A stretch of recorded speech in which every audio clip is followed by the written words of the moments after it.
नमस्कार, प्रणाम आप सबको। जितने भाई हमारी इस वीडियो को देख रहे हैं, आप सबको तहे दिल से लगी प्रणाम है।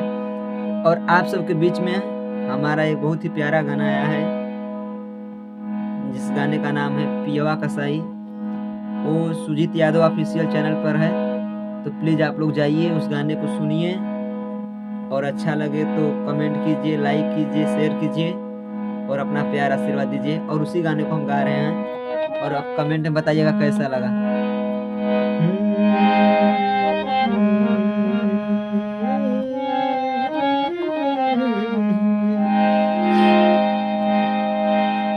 कि माई के दुलारी रही, पापा के प्यारी रही, मिले निमन घर बड़ी, सोची जब कुआरे रही। कि माई के दुलारी रही, पापा के प्यारी रही, अरे मिले निमन घर बड़ी, सोची जब कुआरे रही। सोचली सपनवा सब टूटल ये माई, और सोचली सपनवा सब टूटल ये माई।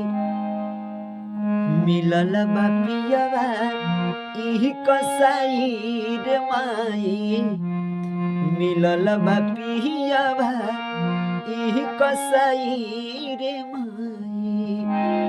इसका अंतरा है, अरे अगुआ बतावला सिलैका हाँ संस्कारी, ससुरा में जननी पियवा हवे जुआरी हो, हवे जुआरी। आमा जी से कहिले तो करेली ना माना, छोट की नदिया के अलग डरामा, छोट का देवरवा के अलग बातेवर, कुछ बात कहला पे लगी जलने। और आधी आधी रातिया में रोज पी के आई, आधी आधी रातिया में अरे रोज पी के आई।